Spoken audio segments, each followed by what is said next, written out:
మాట్లాడుతూ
No, am I audible?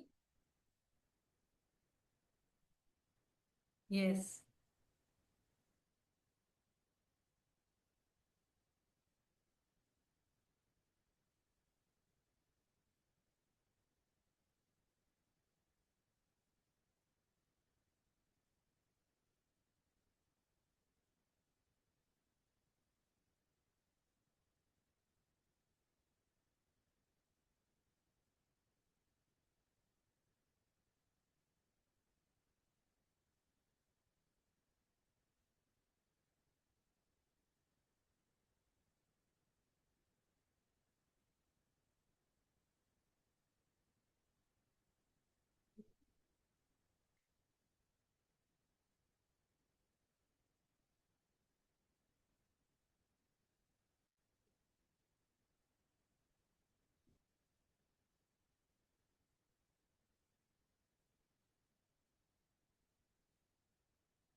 Very good morning.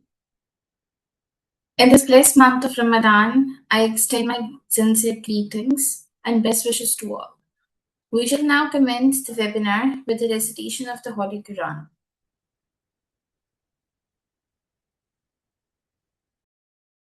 بسم الله الرحمن الرحيم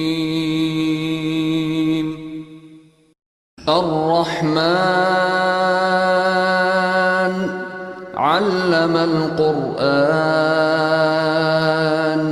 خلق الإنسان علمه البيان الشمس والقمر بحسبان والنجم والشجر يسجدان والسماء رفعها ووضع الميزان ألا تطغوا في الميزان وأقيموا الوزن بالقسط ولا تخسروا الميزان والأرض وضعها للأنام فيها فاكهة والنخل ذات الأكمام والحب ذو العصف والريحان فبأي آلاء ربكما تكذبان خلق الإنسان من صلصال كالفخار وخلق الجان من مارج من نار فبأي آلاء ربكما تكذبان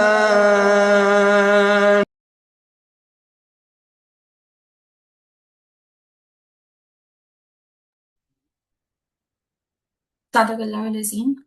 On behalf of the Southern Regional Committee of ICAP, I formally welcome you to this webinar on Islamic finance, growth, challenges, and opportunities. I, Tareen Fatima, is your moderator for the morning, and it's a privilege to facilitating today's webinar.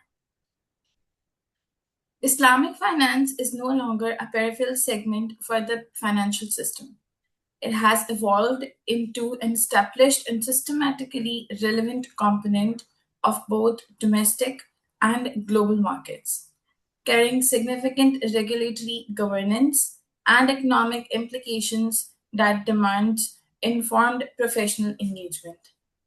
In this context, today's session has been convened to examine the evolving landscape of Islamic finance, its growth trajectory, its regulatory and operational constraints, and the opportunities emerging within an increasingly complex financial environment. Our discussion will further contextualize Islamic finance within the broader global financial architecture, evaluates its structural progression in Pakistan, revisit its foundational principles, and explore the increasing sophistication of contemporary Sharia compliant financial solutions, while also addressing the governance, regulatory, and market challenges that will determine its sustainability going forward.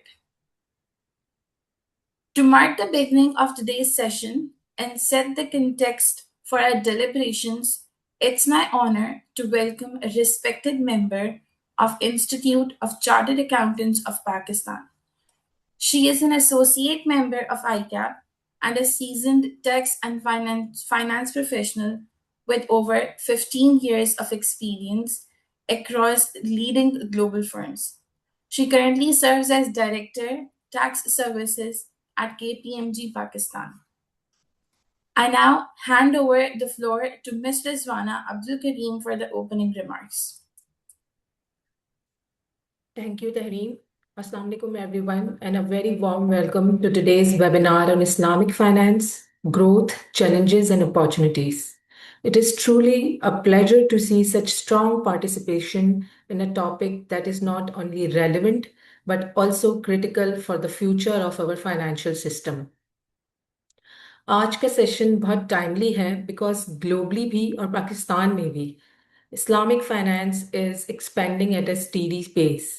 It is becoming a significant and integral part of the financial ecosystem. Its foundation is based on strong ethical principles, fairness, transparency, and risk sharing. अगर हम global landscape भी देखें तो Islamic banking assets, markets और शरिया complaint investment ने impressive growth की है। पाकिस्तान में भी इस्लामिक बैंकिंग कंसिस्टेंटली ग्रो कर रहा है। Market share is increasing, public awareness is improving, and regulatory support is also strengthening. लेकिन साथ ही कुछ important challenges भी हैं, and that is exactly why today's session is structured in a very insightful way. As chartered accountant and finance professionals, हम governance, compliance, structuring और advisory में central role play करते हैं। अगर हम इस्लामिक फाइनेंस के प्रिंसिपल्स और मैकेनिक्स को डीपली समझ लें तो हम इस इंडस्ट्री के सस्टेनेबल ग्रोथ में मीनिंगफुल कंट्रीब्यूशन दे सकते हैं। First, we'll have a detailed and practical session by Mr. Ahmed Ali Siddiqui, who will walk through us the dynamic of Islamic banking and finance. Following that, we will be honored to hear a keynote address by our chief guest, Dr. Syed Amir Ali. I would encourage all participants to remain fully engaged throughout the session. Note the question because learning तभी effective होती है जब discussion interactive हो. Once again, thank you everyone for joining us today. Over to you, Tehreem. Thank you, Mr. Iswana, for your insightful opening remarks and for setting the context so effectively. Your perspective have provided a strong foundation for this discussion ahead. We now move to the keynote segment of today's webinar. It's my distinct privilege to introduce our esteemed guest speaker, Mr. Ahmed Ali Siddiqui, Group Head Consumer Finance at Mizan Bank. Mr. Siddiqui has bring over 23 years of distinguished experience in Islamic banking and finance. He has played a key role in advancing Sharia compliant financial institutions in Pakistan and has been closely associated with major sovereign sukuk initiatives and the broader development of Islamic finance in the country, alongside his contributions to research and education in the field. Mr. Siddiqui, the virtual platform is now yours. Thank you very much. Bismillahirrahmanirrahim. Alhamdulillah Rabbil Alameen. Wassalatu wassalamu ala Rasulil Kareem. Thank you, Kareem, and thank you, Mr. Iswana, and all ICAP members for inviting me on a very important topic of Islamic banking today. I'd like to share my presentation as well. So yes.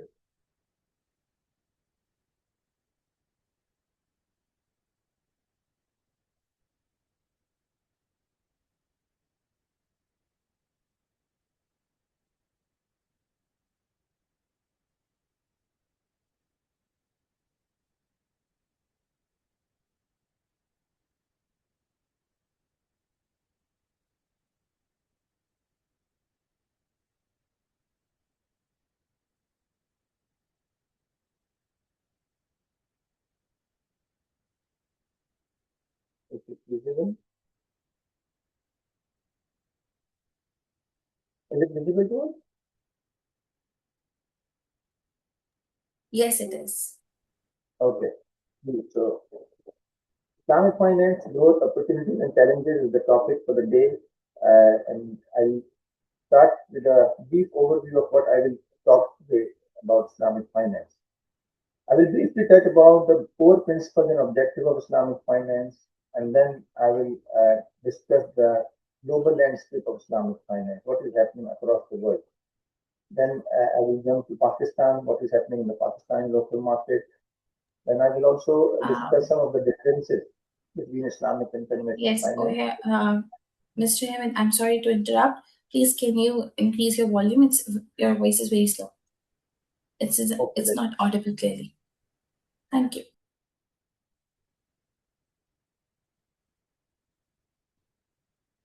Is it better now? Yes, it's perfect. Thank you. So what I will be discussing today in my presentation is the core principles and objective of Islamic finance. I will also talk about the global Islamic finance landscape, where the growth is happening, what are the key trends that we see in Islamic global finance, the local growth and development happening in Pakistan, how the transformation of the system is taking place, And I will also discuss the differences between Islamic and conventional finance at a more granular level, just to understand how these two systems are different. And I will also briefly touch in the end about products and services that are offered by Islamic financial institutions and how a corporate customer, an individual, or a person who is a saver can meet his or her financing requirement or banking requirement with the principles of Islamic finance. And then I will be happy to take any question if you have. Now, when we talk about the foundation and core principles of Islamic finance, so there is one confusion that we see and we hear this question again and again. Can banking be Islamic? Is it a concept which is aligned to Islamic principle? So the answer or simple answer lies in the definition of banking. It depends how we define banking as a system. If we define banking as a system where it's all about lending and borrowing of money on interest, then obviously we have a problem.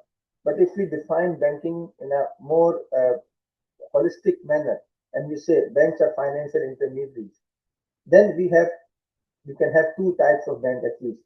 One, those working on the principles of interest-based borrowing and lending, which we call conventional banks, and the other, which are also financial intermediaries, but they are not working on the principles of interest-based borrowing, but they are working on the principles of trade and finance. So they accept deposit from their customers on the basis of partnership, and they use that funds to provide financing on the principles of trade and business. So if we restrict banking only to lending and borrowing, then we have a conceptual problem about banking.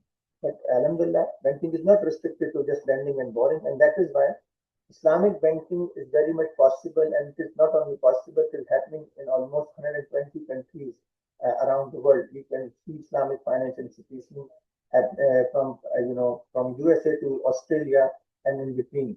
So Islamic banking is possible. Islamic finance is a real discipline, and one of the key principles of Islamic finance that differentiate it from the conventional finance is the core directive from the Quran, which says, وَأَحَلَّ اللَّهُ الْبَيْعَ وَحَرَّمَ الرِّبَا. And Allah has permitted trade and forbidden riba. Allah ताला ने तिजारत को हलाल करार दिया और सूद को हराम करार दिया. और ये जो प्रोहिबिशन है इंटरेस्ट की, it's very clear.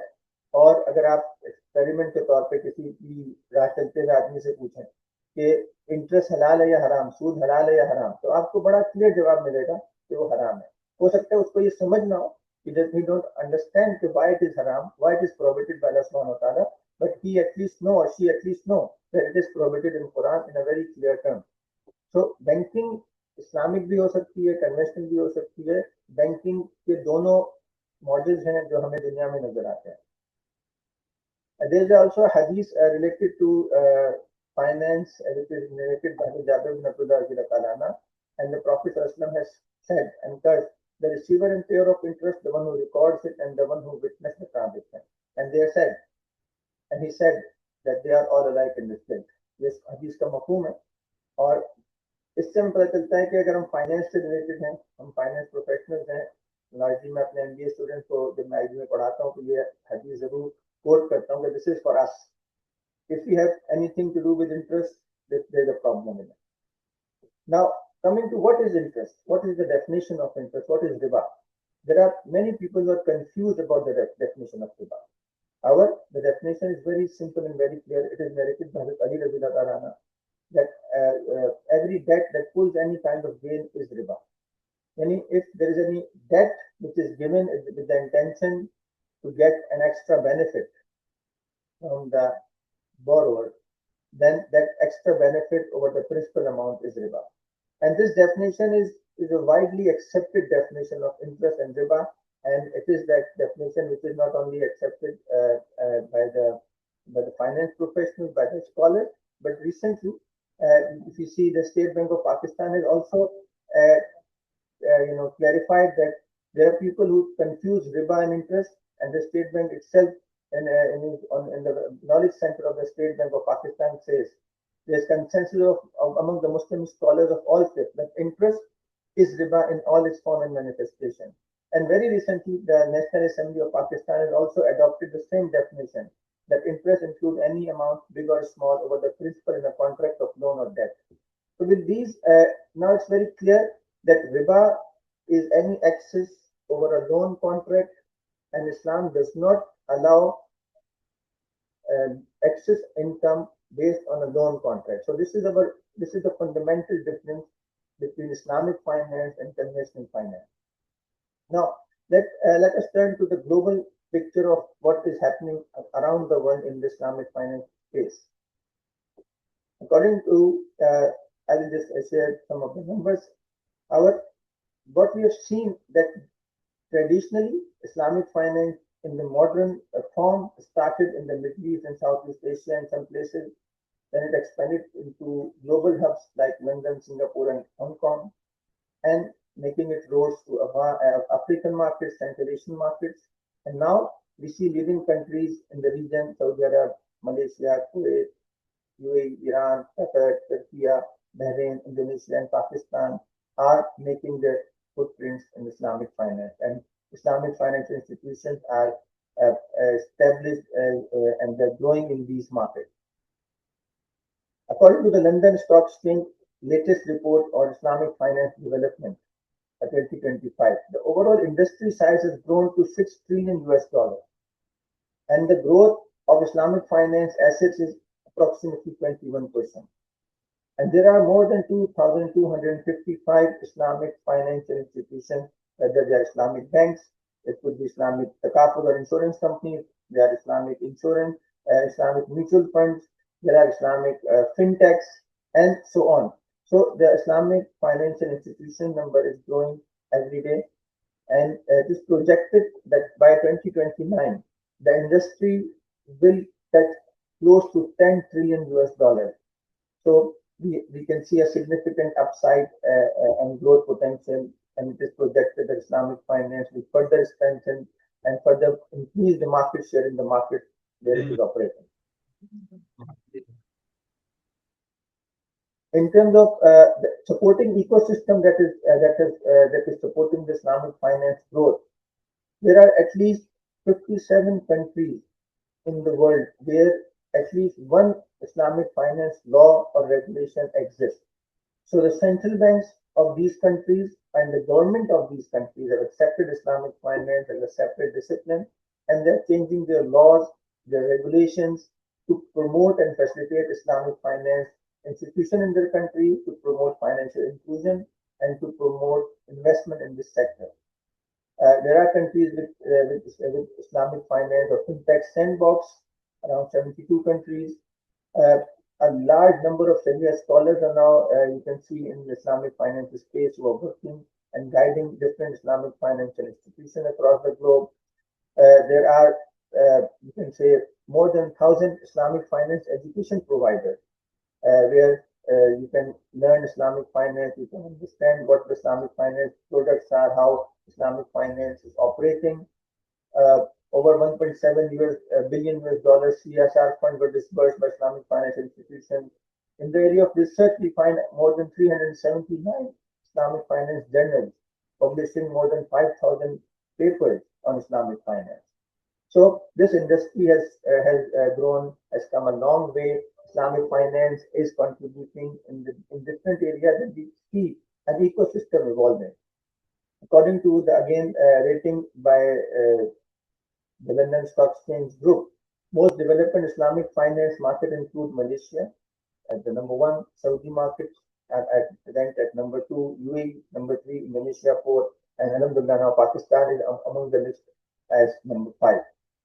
And if we extend this list and we see the Islamic finance development, we see there are other countries like Kuwait, Bahrain, Iran, Qatar, and Turkey. They are also progressing and developing the Islamic finance market, and they are working to promote Islamic finance either by establishing regulations, by introducing governance frameworks, by making market reforms, and to enable Islamic finance growth in their domain. And it is also an area where you can attract international investment and direct investment in your country, because Muslim population globally prefer to do banking according to their faith. In terms of capital market growth in Islamic finance, we see that global sukuk issuance is growing every year. Uh, Last year, according to the IIFM sukuk report of 2025, which is published from Bahrain, the US dollar 2.2 trillion was the market size of the worth of the sukuk issued globally in the world. And these sukuk were issued by 42 countries and in 32 currencies. So this shows the global footprint of Islamic finance, that now Islamic finance and the sukuk, which is an instrument of Islamic finance, can be seen in different active financing markets, including Malaysia, Turkey, Bahrain, UAE, Oman, Indonesia, Pakistan, and even in the Western markets like USA, UK, Japan, Germany, France, Singapore, Hong Kong, Luxembourg. So Islamic finance and the sukuk has attracted attention, global attention of the investors, corporate sector. Sovereign sukuks are issued regularly, and the government are trying to convert their public debt to Islamic principles. When we see the acceptance of Islamic finance at the global regulator level, we find that Bank of England, Central Bank of Bahrain, UAE, Saudi Bank, Turkey Central Bank, People's Bank of China, uh, Singapore Monetary Authority, Bank Negara Malaysia, Reserve Bank of Australia, European Central Bank, Qatar, Kuwait, Brunei, and so much more. These central banks have accepted Islamic finance, and they're extending their support to Islamic finance in terms of making regulations, facilitating the financial institution in their countries to promote Islamic finance, to establish Islamic finance institutions, and to provide a governance and regulatory framework which is conducive for the growth of Islamic finance.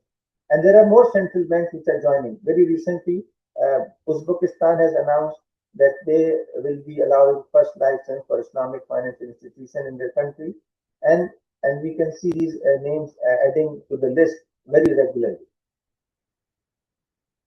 According to another report by IFSP, Islamic Finance Services Board Malaysia, there are at least 17 jurisdictions in the world where Islamic finance market share is more than 15%, which means they are now systemically important in those jurisdictions and in those countries. And actually, 3 countries now claim that they have achieved 100% conversion, which includes Iran, Somalia, and Sudan. And then the next 3 countries, which are quite rich, oil-rich countries, which include Saudi Arabia, Brunei, and Kuwait, they have the market share north of 60%. So we see Islamic finance growing in different jurisdictions, and with a very healthy figures we see every year. Number is increasing every year. And also, according to another report by IFSB, there are markets where you can see growth of Islamic finance at a very healthy pace, which include in Pakistan, Kazakh Republic is growing, Saudi market is growing, Kazakhstan is growing, UAE is growing, Indonesia is growing quite rapidly. Another important aspect, Islamic finance is accepted as an industry by IMF, by World Bank, by Asian Development Bank, and by Islamic Development Bank Jeddah. World Bank has its own global center for Islamic finance, which is based out of Turkey. Asian Development Bank regularly pushes different Muslim countries to promote and introduce Islamic finance in their domain. Even the recent example of green sukuk that we have issued in Pakistan, it was one of the targets given to us by Asian Development Bank, that Pakistan must introduce a sukuk, a green sukuk in the country to promote Islamic capital market and to promote sustainable development. IMF also now, because this area is systemically important to IMF, they also monitor the growth of Islamic finance, and they also, see what are the hurdles that Islamic finance growth. And one of their previous managing directors was publicly, he mentioned publicly that one of the reasons that Islamic finance is being promoted is to include to promote financial inclusion in the Muslim countries, because they know, and the study also showed, that many Muslims do not invest on the basis of interest, they do not borrow on the basis of interest, and an alternative system is given to them, then the probability or the market penetration or the financial literacy will include in the Islamic countries. There are key bodies that are promoting Islamic finance at the global level, which includes IOP, which is one of the very important standard setting bodies. This body sets standards for accounting, for Sharia, for auditing, for ethics, and for governance. Similarly, we have IFSB, Islamic Financial Services Board, based out of Malaysia, and this also set standards related to capital adequacy, governance, and it is like a Basel for Islamic finance. We have also International Islamic Rating Agency, which provides an alternative mechanism or alternative platform for rating of the Islamic financial institution and instruments. Then we have International Islamic Financial Markets based out of Bahrain, again a body that works to promote the Islamic capital market and interbank Islamic banking market. IOP, as I mentioned, is one of the most important entities for Islamic finance institutions. It is based out of Bahrain, and they have to date issued more than 125 standards, which are published globally, and they are considered as an authority. And this mean includes 61 Sharia standards, so Sharia guidelines are also standardized. And if you are complying to IOP, actually you get an international license and you get an international acceptance of your Islamic financial offering. They have also issued 40 accounting standards.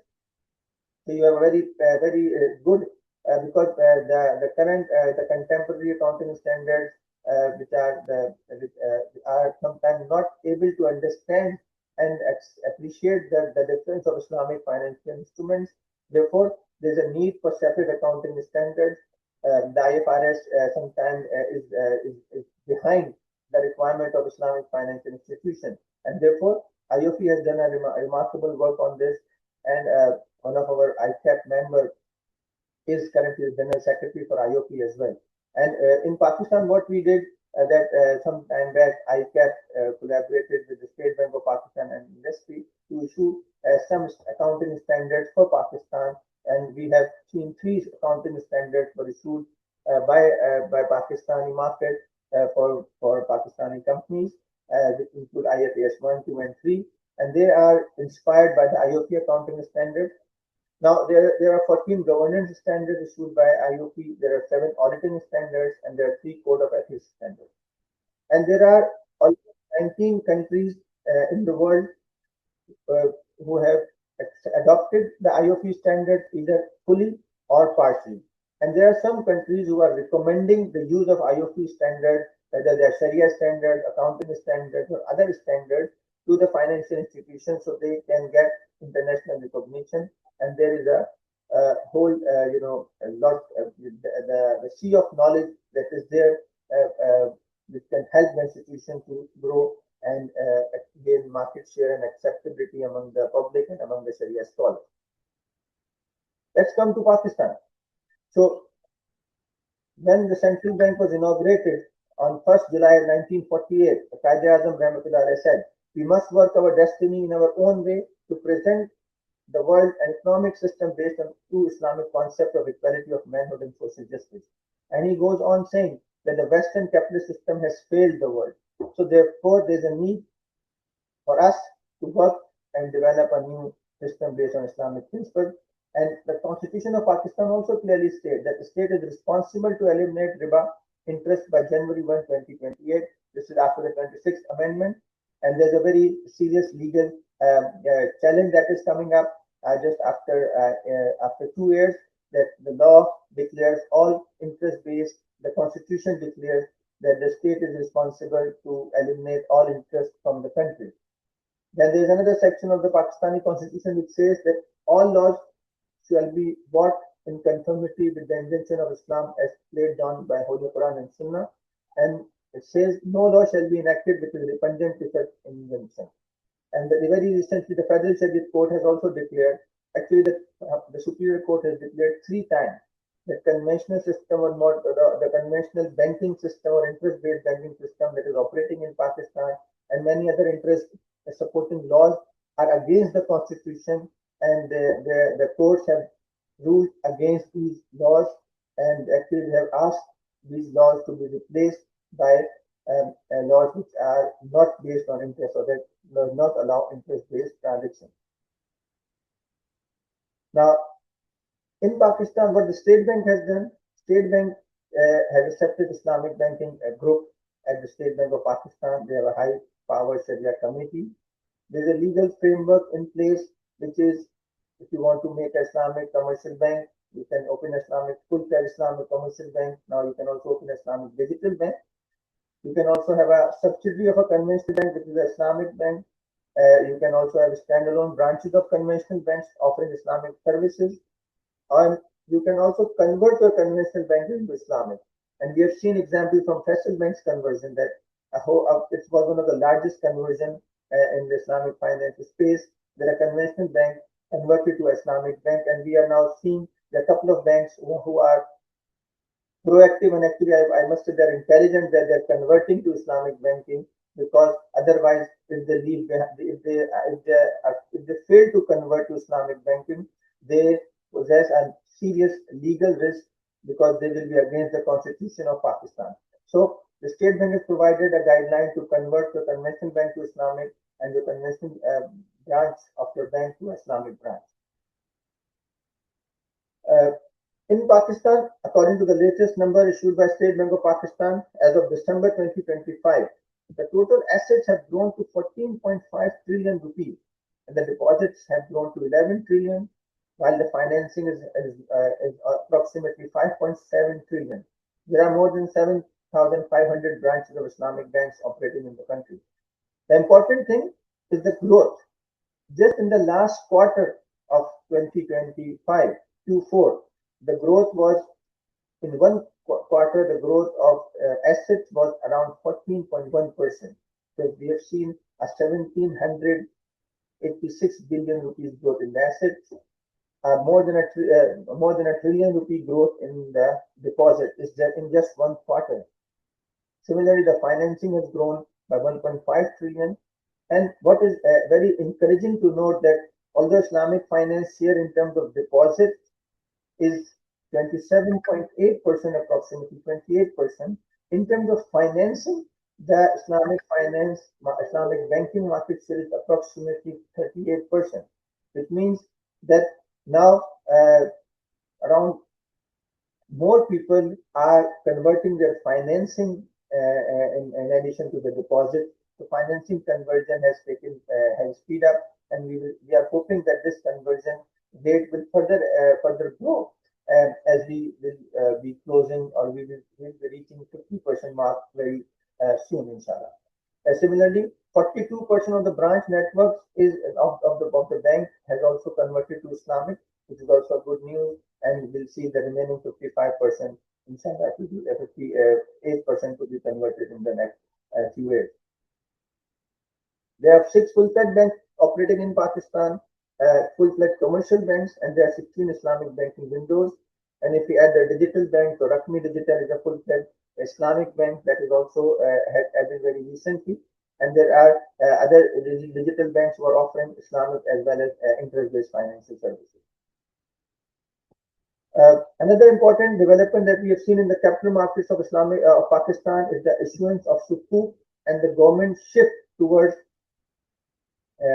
issuance of sukuk, sovereign sukuk. So in the last 5-6 years, we can see that this graph is going high and high.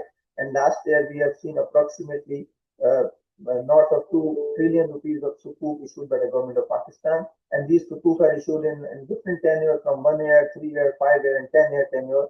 There are fixed rental sukuk, there are variable rental sukuk. So a lot of options are available to investors, like individual investors, to companies, even to corporate treasuries, where they can now invest in Sharia compliant instruments, and they don't need to invest in T-bills and PIVs, which are interest based and against Islamic principles. So we see a demand growing up, and actually, if the government have issued around 4 trillion rupees of sukuk, the market was enough to absorb that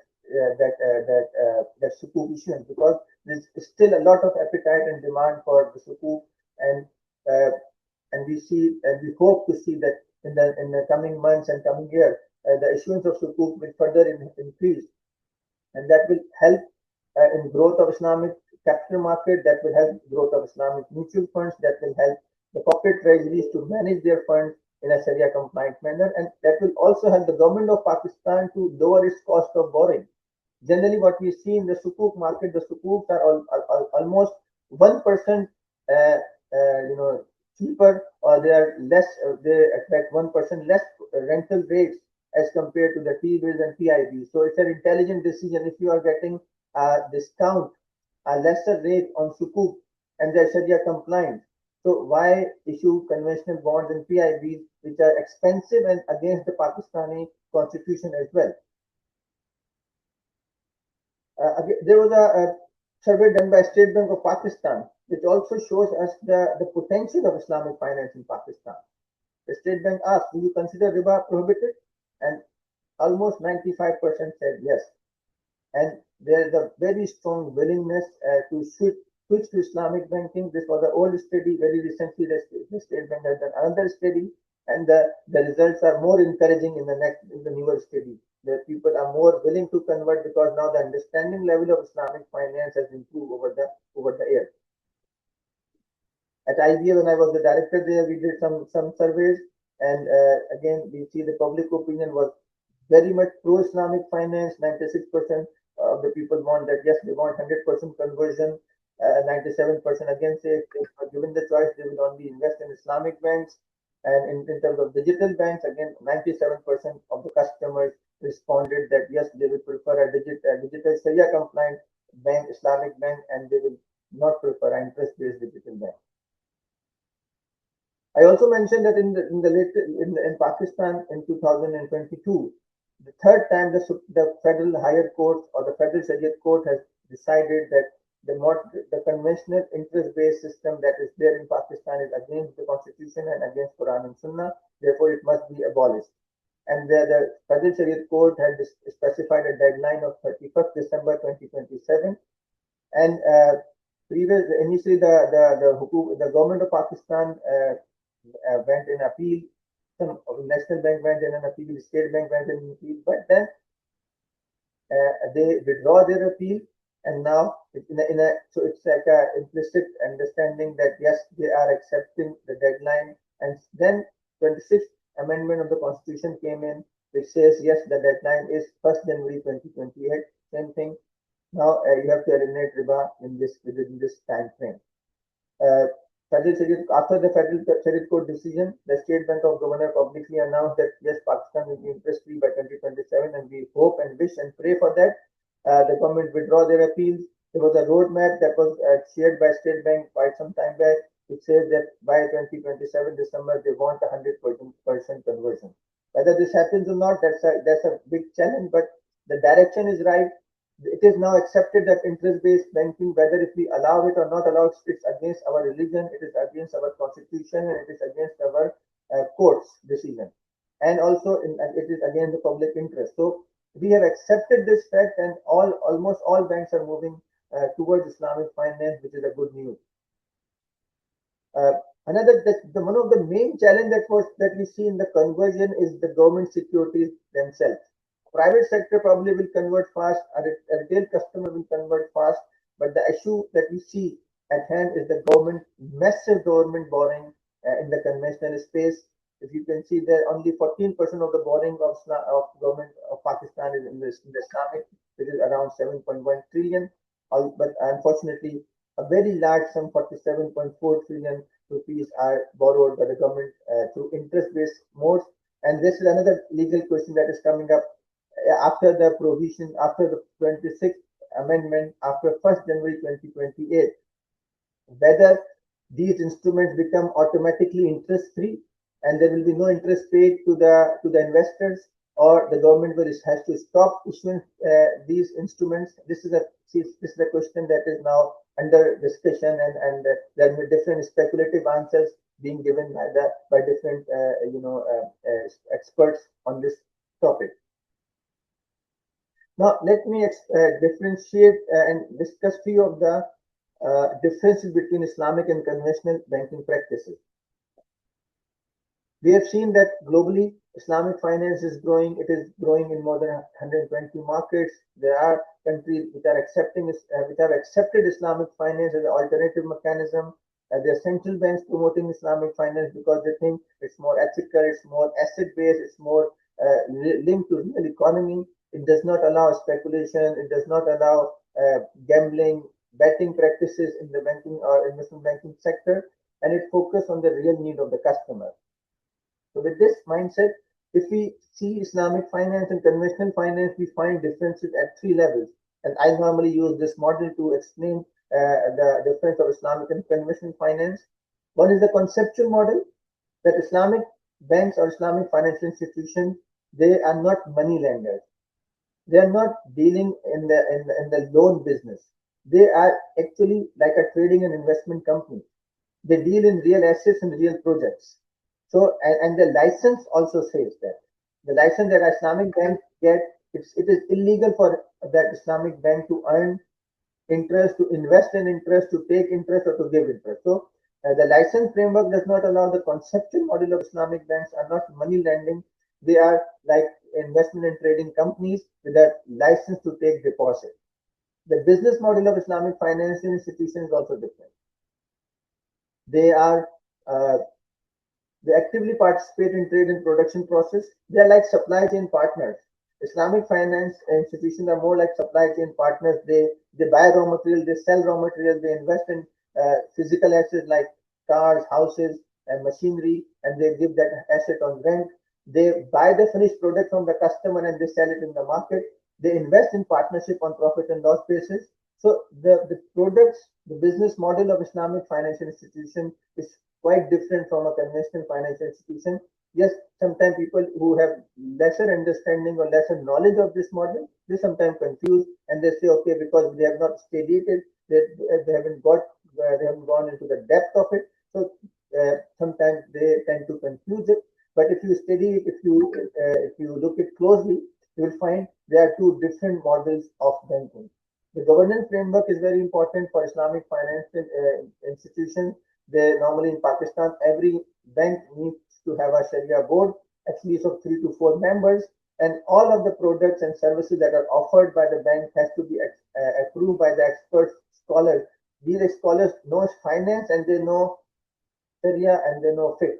So they are not just a typical, scholar with only a religious background, but they are scholars who know. Most of these now scholars in our boards are MBAs.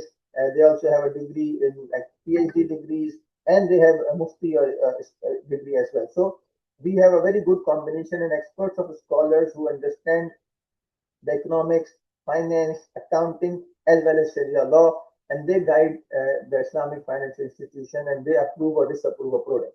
So when they approve or disapprove a product, it gives us comfort, and that is what we do in our normal life as well. We go to experts and accept their opinion. One of the when I say Islamic banks are more like a trading and investment companies, and this is the actual snapshot of Mizan Bank balance sheet, whereby you can see that Mizan Bank was holding 94 billion, 95 billion rupees of approximately physical inventory in different warehouses and locations in Pakistan, because it's a trading and investment company. Islamic finance is all about trade and investment. Actually, banking is trading. The lending and borrowing is a illegal form of banking according to Islamic principle, and the legal form of banking is based on trade and finance. So this is one of the actual picture from Mizan Bank's annual report, where you can see that they are not just saying it on paper; they are actually taking the risk of these assets on their balance sheet. Third level difference is the product level differentiation, that products that are implemented by Islamic banks, as I mentioned, if the Islamic bank give a loan to someone, it has to be interest free, because Islam considers loan as a non-commercial contract. But however, if you want to earn profit, you have to take risk, and Islamic finance, the products are usually asset backed. They involve trading, buying and selling. They involve renting of assets. they involve partnership on the basis of profit and loss. The products are designed keeping in view the economic and business need of the customer. It's not just change of term. It has to start with the right intention. In Sahih Bukhari, the hadith of the Prophet, which was the starting hadith, it says, "Innamal amalu binniyat." अमल का दारोमदार नियत पर है। सबसे पहले तो नियत ये करनी है कि हमने सूद से बच के हलाल तरीके से तिजारत करनी है। Secondly, the SOPs, the timings of the execution has to be correct. The role of the contracting parties has to be correct. Which party takes how much risk, that has to be very clear. Then with a contract which is Islamic, which is helpful for the customer and which is providing a solution to the customer's need. Again, this was a quick slide where I sum up what are the impermissible activities for Islamic banks. As we all know that the Islamic law or the Sharia says interest is haram, gambling and jua is haram, uncertainty, speculation is prohibited. Therefore, any Islamic entity, whether it's a bank or if I'm put it on myself, if I say I'm a Muslim, or if I say I have a company which is owned by Muslims, I run a manufacturing company, I run a software house, so for a Muslim, what is impermissible is that all interest-based dealings are impermissible. Nor we can give interest, nor we can take interest, nor we can invest in interest-based instruments, and this is true for Islamic banks. Similarly, we cannot invest in unethical businesses like alcohol, casinos, betting, gambling. We cannot invest in T-bills and bonds which are interest-based and obviously are impermissible. We cannot invest in trade of artificial financial instruments like derivatives, options, swaps, futures. Short sell is not allowed, gambling is not allowed, invalid contracts, invalid sale transactions are not allowed. So this is an impermissible area which is applicable for all Islamic banks. And I must say this is applicable on me as an individual as well. It's applicable on all of you as an individual, as a corporate entity. Any ethical and moral entity has to avoid these red areas. What now we can do if we have to avoid all of this? We can do sale transactions, we can do buying and selling, we can sell on credit, we can do, there are a lot of sale options that are there, and Islamic finance institution practice those options. A manufacturing contract is a sale contract, cost plus profit contract is a sale contract, credit sale is a sale contract. We can do partnerships, different type of partnerships can be done. There are partnerships where both partners invest, there are partnerships where one partner invests and the other work. There are rental contracts, it is used to largely finance fixed assets, real assets, and there are agency services that Islamic banks can do. Again, they cannot do at their own free will. They have to be complied with the green set within the green sector, which means they have to comply with the boundaries of Islamic commercial law. Under the Islamic commercial law, Islamic banks and Islamic financial institutions can offer sale, partnership, and rental-based financing products to their customers and agency services for permissible and ethical or halal businesses. Now, I'll come to quickly just give an overview of the products and services which are offered by Islamic banks and Islamic financial institutions on the financing side and on the deposit side. I will not go in very detail of these services, but I will just give you an overview that whole menu and suite of Sharia compliant services and products are available with Islamic banks. You want to deposit and you want to invest your money with Islamic bank, there are options available. Consumer financing is available. Actually, in Pakistan, the consumer financing share is quite large. Auto finance, house finance, durable finance, solar finance, and so on. Yeah, corporate financing suite is available in Islamic banks. Project financing and trade financing transaction solutions are available. In terms of project finance, I must say that now most of the sukuk, most of the corporates are now preferring to issue sukuk instead of PFCs and bonds because they are Sharia compliant. They help them to convert to Sharia compliant, and there is a more market demand and more market for a sukuk than a conventional interest-based instrument, especially in the retail sector, especially with the mutual funds and with the overall market scenario. Public sector finance transactions are done by Islamic banks. This very recently The CPP transaction, which was approximately 1.2 trillion rupees transaction, was done and was structured in Islamic way. Government sovereign financing is done by the help of sukuk and the Islamic way, agriculture financing, investment banking, and syndicate transactions. So we can see a complete solution or menu of products that are available to the market by Islamic financial institutions. Generally, how we bifurcate the requirement of the client, the financing client is long term, and then there are trade finance needs. And if you have surplus money, you want to invest, you are a retail customer, you are a corporate entity, you have some extra funds, then you can invest and deposit in the Islamic finance institution. So in terms of, and this is again another list of products available for customers, for corporate financing, for consumer financing, for investment bank investments, for interbank financing, and we have Sharia compliant solutions for almost all domains.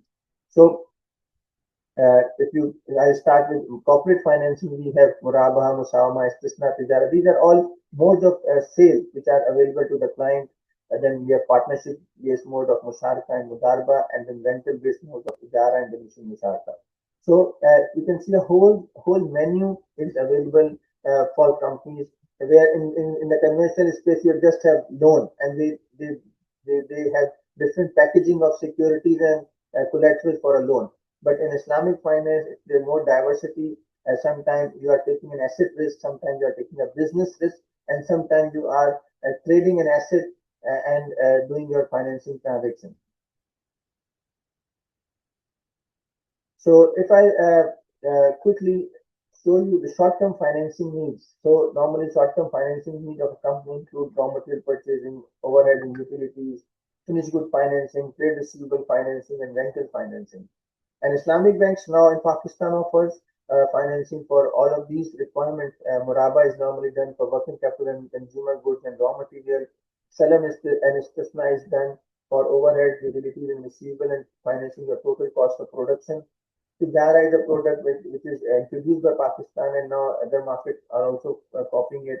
For finished good financing and receivable financing, then we have these and sub-lease contract for rental financing, and running Musharka is a product which is now very popular in Pakistan for working capital finance. It's like a Sharia compliant alternative to overdraft facility that companies normally demand. In terms of long-term financing needs, we have if you want to acquire, replace, expand your plant, machinery, you want to buy a car or house, you want to establish a new project, you want to do a securitization transaction, then Islamic banking solutions are there. Jara, which is a rental contract, Dimension Musharka, which is a joint ownership of assets, and then the bank and the customer jointly own that asset, and the bank over the time sells its share of asset to the client, and the client becomes the owner. So this is a partnership which is reducing partnership, we can say, or declining co-ownership model. Then we have sukuk and syndicate available in Islamic finance for project financing, for large-scale financing, for conversion. So this whole menu is also available for the customers now. In terms of trade, Islamic finance offer solution related to import like LCs, LG, forward cover, Sharia compliant forward cover, shipping guarantees, alternative to the export discounting of the bills, export bill discounting, and then there's a Islamic export refinance scheme. And one good thing that also happened, that whatever subsidized scheme State Bank of Pakistan is now introducing, they always now issue a Islamic alternative or Sharia compliant solution as well. Although my wish is that they should issue only a Sharia compliant solution, but at least they are issuing an Islamic solution and an interest-based solution both simultaneously to the market, so the market has the choice. Investment and fund management side, we Islamic banks have Mudarba-based checking accounts and term deposits where you can invest your money on the basis of profit and loss, and you can share. There's no guaranteed profit, but whatever profit is earned by the bank or the financial institution, it is shared according to a profit sharing ratio. Then there are value-added services on Mudarba. Accounts are offered, cash management, collection services are offered, remittances are offered, fund management solutions are there, There are another Al Mizan Investment, which is the group company of Mizan, is the largest asset management company of Pakistan, and it is a Sharia compliant company. And we have seen Lucky Investment has come up, which is another Sharia compliant entity, and which is also growing very fast. So which shows that Islamic finance or the investors have an appetite to Islamic investment opportunity. And in the end, I will just touch on three trends of Islamic finance that we see in the market. One is the fintech-based innovation and transformation happening in Islamic finance. And according to Global Islamic Fintech report by Salam Gateway, the fintech market is around 161 billion for Islamic fintech. It is projected to grow to $306 billion by 2027. There are around 500 fintechs, and this number is rapidly growing. These fintechs are working on digital banking platform, blockchain for transparent contracts, smart contracts. Use of AI has increased for financial solution, personalization, credit scoring. Fintechs are now making up their way, and they are sometimes challenging and sometimes they're complementing the market. Smart contracts and self-automated contracts are being introduced, and we have seen issuance of sukuk on these blockchain platform or e-sukuk. Very recently, UAE has done this. Now, so this area is growing in Islamic finance. This technology-led innovation is happening in Islamic finance. Another area is sustainability and ESG, green finance, Islamic climate finance, which is also aligned with the ethical values. And Islamic banks are now increasing their focus to fund green projects, especially the climate finance piece, where adaptation and mitigation efforts are being supported. Integration of environment, social and governance criteria are happening in Islamic finance. Green sukuk are used to fund environmentally friendly projects. Green Waqf is being explored as a tool for sustainable finance. In Pakistan, we have seen the first sukuk of 32 billion rupees, first green sukuk, which happened last year. Indonesia has taken a lead. They issued a more than $1 billion sukuk. And there are Malaysian market who have issued the sukuk, and Saudi market is now taking a lead for issuance of green sukuk. And thirdly, the rise of Islamic neobanks or digital transformation is happening. So neobanks are those banks which have no physical branches, but they offer the banking services through mobile and digital platform. So we have seen now that globally and in Pakistan, this digital banks and neobanks are offering. They are offering Sharia compliant solutions because of the technology. The digital banking can be more customer centric. And even traditional banks are now gearing up their digital platforms to offer services. And I think one of the good example is Al Raji Bank of Saudi Arabia, which has geared up their digital offering, and they now control around 40% of the consumer market in Saudi Arabia, and 25% of deposit is just with this bank. Now, tech-driven initiatives are happening, leveraging AI, blockchain, and cloud computing to refine banking experience. So this digital transformation is happening in the Islamic finance space as well. So I'll just stop here, and if there's any questions or comments, I will be happy to take them.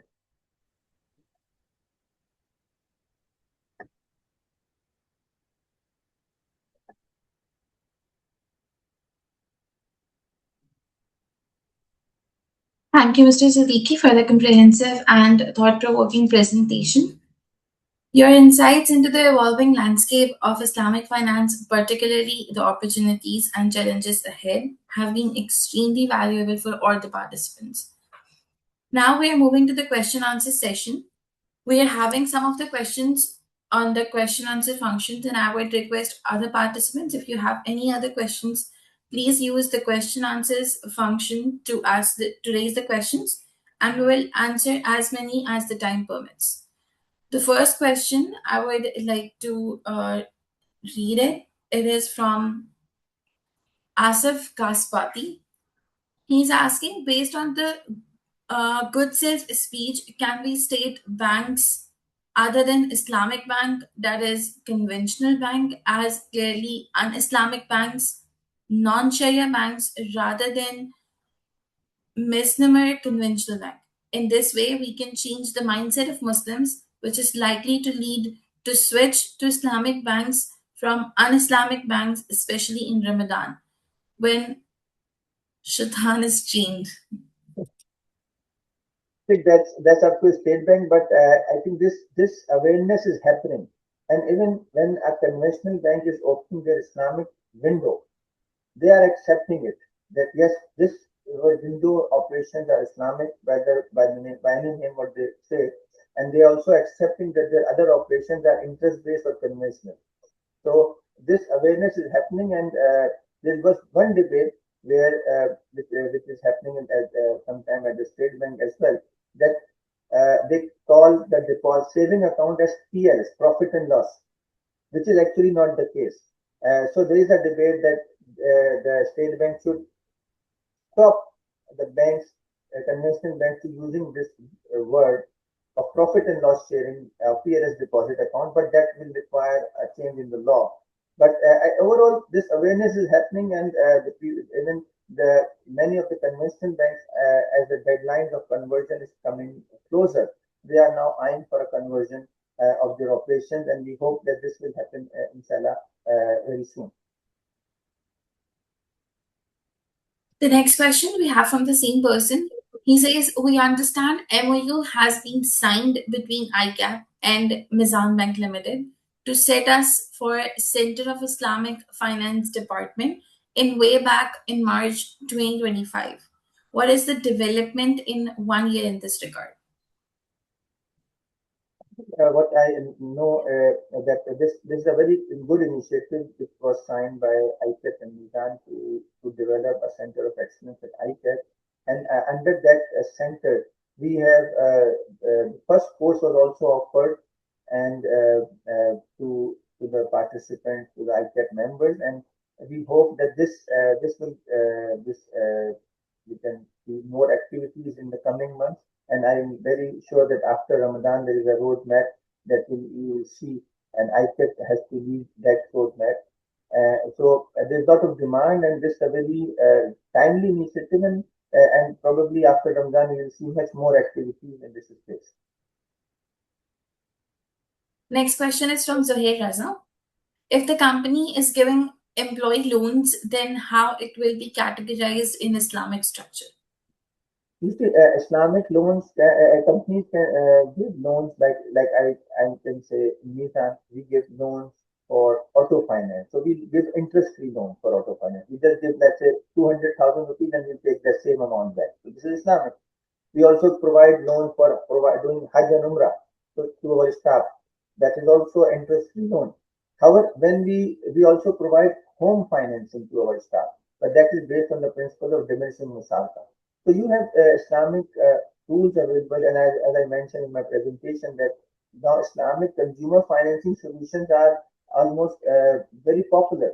If even you can, if you want to finance some like goods to your staff, you can do BNPL or Islamic BNPL or buy now pay later concept, or you can use an installment sale contract to finance the need of your staff. So Sharia compliant solutions are available for staff financing as well, and it is being used in the industry.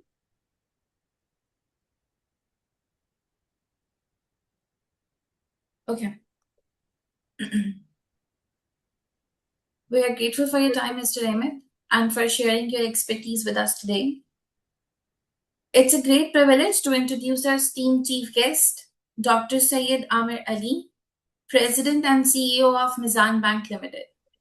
With over 2 decades of distinguished experience in finance and Islamic banking, Dr. Amir Ali has played a significant role in the growth and development of Pakistan industry. Over the years, he has contributed immensely to advancing and strengthening the Islamic banking landscape through his visionary leadership and strategic insight.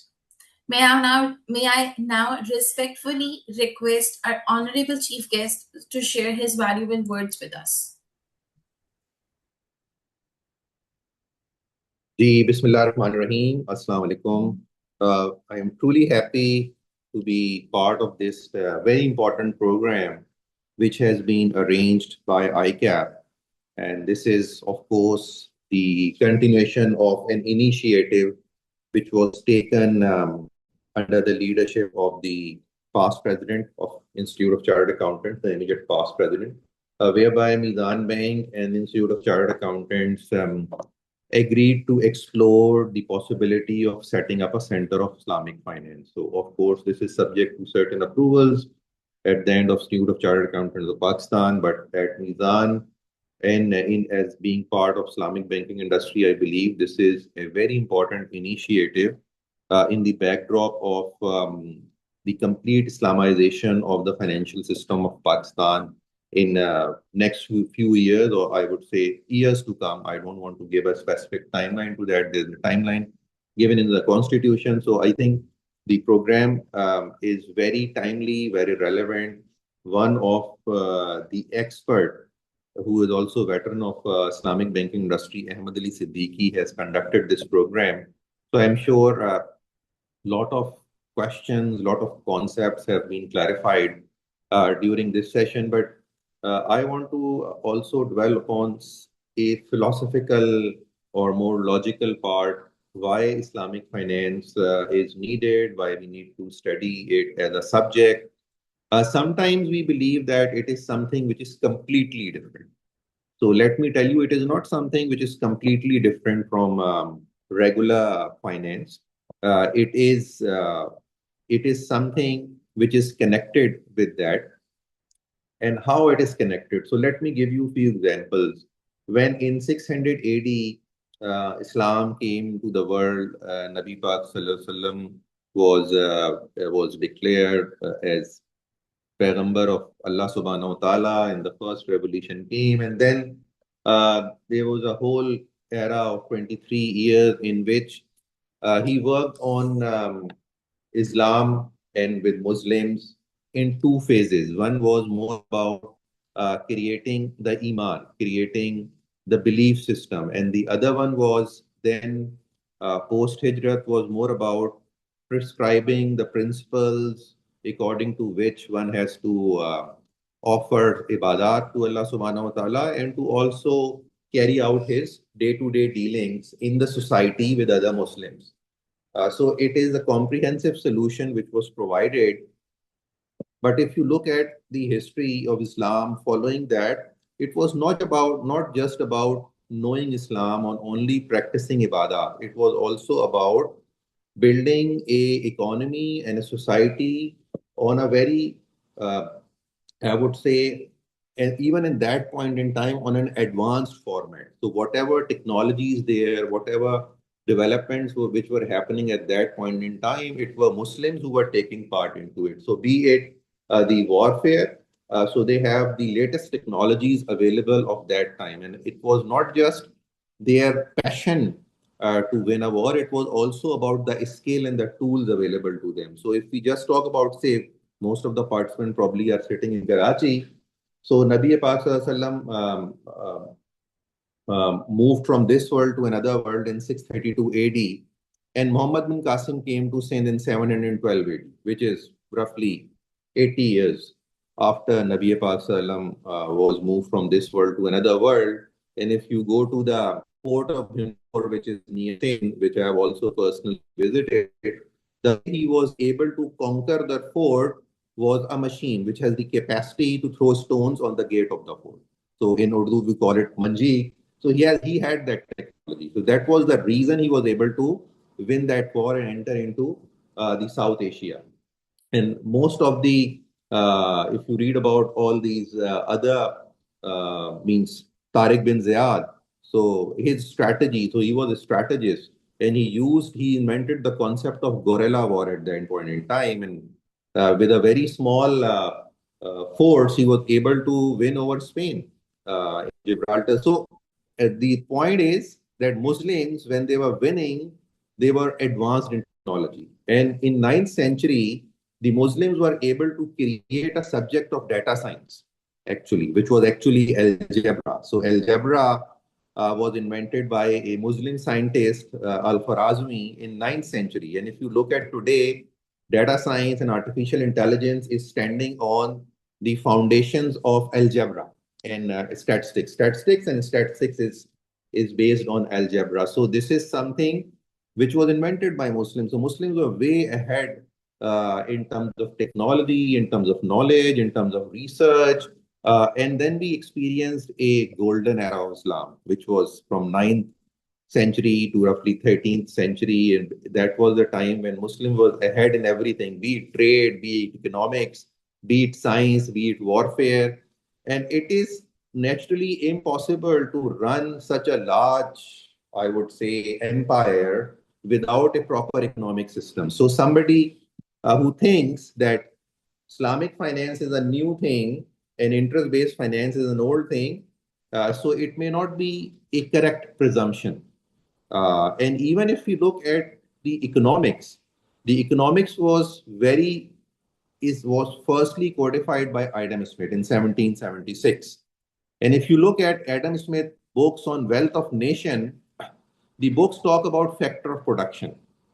And the book says the return on capital is interest. Somehow he used the word interest. He never thought about that it will become an interest of today's day and age.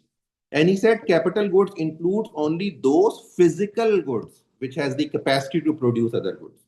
And he said money is not a capital good. He said money is a medium of exchange.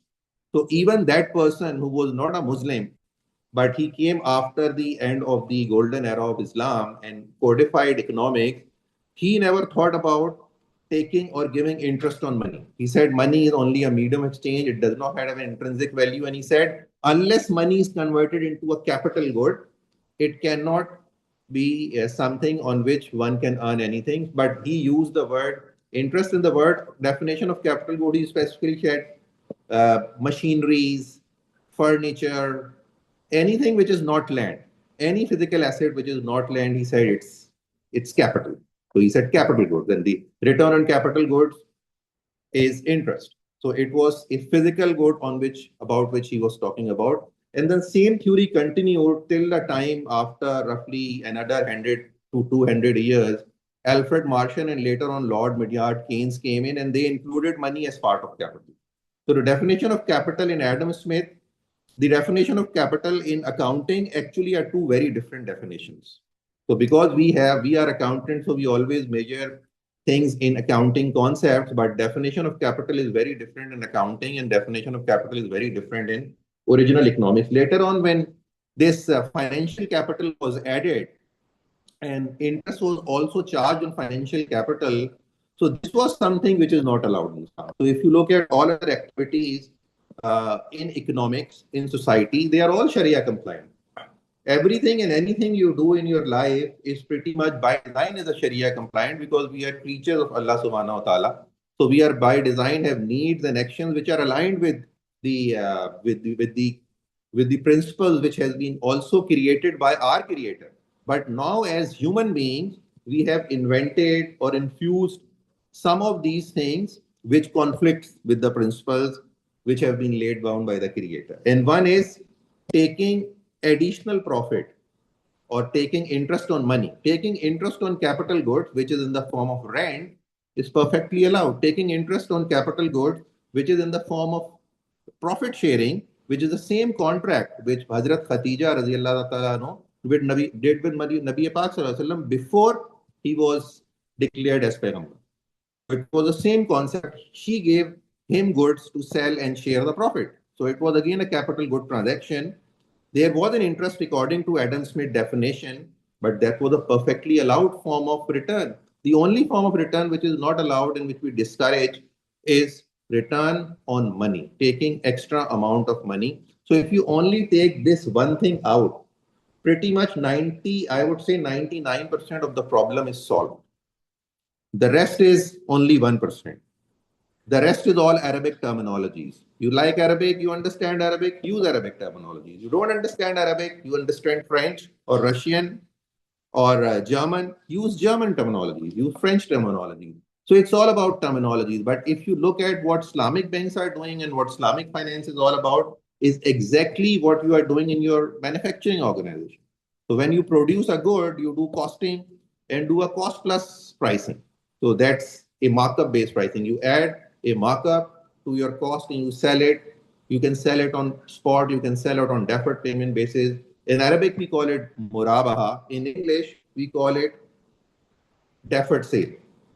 Both are same terms. So in Arabic, we call it murabaha with bay muajjal. Murabaha means you would do a deferred recovery of pricing. So it's only a different terminology. You are already doing this in your day-to-day life. You rent machinery, you rent your office space. Some of you might have been living in a rented house, and some of you might have rented your own house, your family property. So these are all allowed transactions. So let's not get confused in terminologies. Look at the underlying principles of the transaction. Be mindful of only one thing, that money is a medium of exchange, according to economists. Later on, people started charging profit on money. This is only form of interest which is not allowed in Islam. And Islam never used the word interest in itself. It was the word which was invented by uh, economists, primarily codified by Adam Smith. So you can use the word profit. You can use, if you like, you can use any other word which you like. But whatever word you use, if that word leads to an incremental amount being received on loan of money, which is medium of exchange, it is not allowed in Islam. The rest is all allowed. If we use in common language, can I borrow your calculator? So if I borrow your calculator and you ask me to pay a rent on that calculator, this is perfectly allowed. But if I say, can I borrow $100 from you, and in return you ask me to give an additional 10 rupees as rent, that is not allowed, because that $100 does not have any intrinsic value at its own, but calculator has. So this is something which is fundamental, which may probably make more sense for accountants to understand, because they always believe in substance over form. This was originally there was one when I studied accounting. Later on, this concept was moved into framework of international accounting standard. So even in substance, if you take out only one thing, which is return on money or interest on money or profit on money, rest are pretty much all allowed transactions. Uh, People talk about gharar, of course, unusual uncertainty. It has to be truly unusual. And as business persons, we hardly enter into transactions which have true uncertainty, like just like gambling. Generally, we don't do that. So these are very exceptional things. So that's why I said, if you just take out that interest on money out, 99% of the job is done. 1% is left. And that 1% is something we generally don't get into. So this is a concept which I really wanted to share with you as part of the closing comments over this course, because all technical stuff has already been covered by Amazon. So thank you so much. If anybody has any question, I will try to answer. But still, there are more intelligent tools than me and more intelligent people. So we can go out and find those answers, and we can get back to you if I am able to answer it at this point. Thank you so much. Thank you so much, Dr. Sayed Amir Ali, for sharing your valuable perspectives and insights with us. I would request the participants, if there are some of the questions, you can ask your questions by using the question answers function.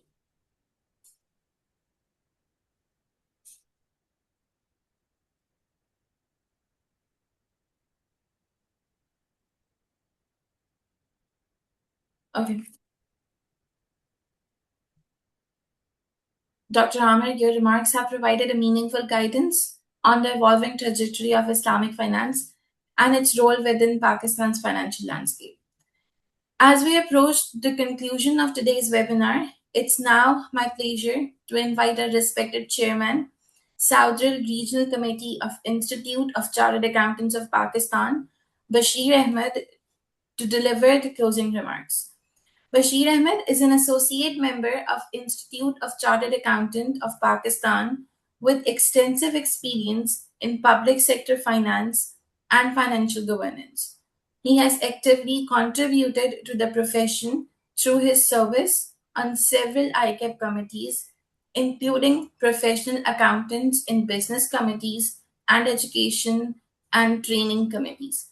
He currently serves as Head of Debt Risk and Investment Management Unit in the Finance Department, Government of Balochistan. Mr. Bashir Ahmed, may I now request you to please share your closing remarks? Bismillahirrahmanirrahim. Distinguished speaker, respected participant joining us from different location, ladies and gentlemen, Assalamu alaikum. As you know that our country is moving fastly toward Islamic finance, so such webinars are very important for our learning and professional growth. As we come to the close of this online webinar on Islamic finance, growth, challenges and opportunities, I would like to sincerely thank you, Mr. Dr. Saeed Amir Ali and Mr. Ahmed Ali Siddiqui for their valuable insights and thoughtful contribution. Despite being connected virtually to the discussion, truly reflected the depth, the global relevance of Islamic finance. Although this session concludes here, the conversation must continue beyond this digital platform. Let us remain connected, uh, collaborative, and committed to advancing Islamic finance in both principle and practice. I would like to extend my appreciation to the SRC for managing and arranging such a virtual event, and all the participants for your active engagement through question and answer.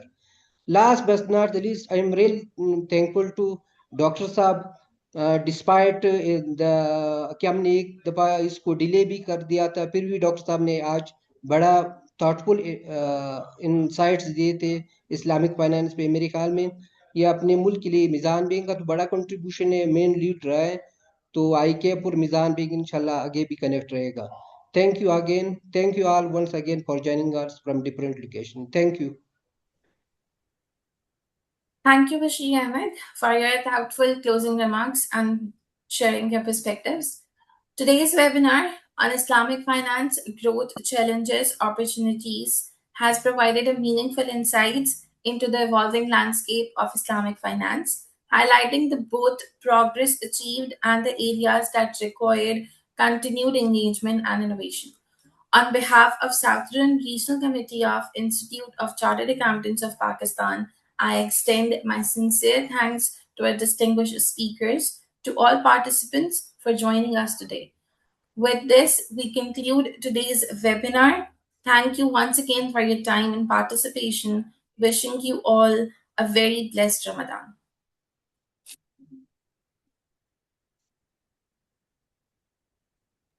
Thank you.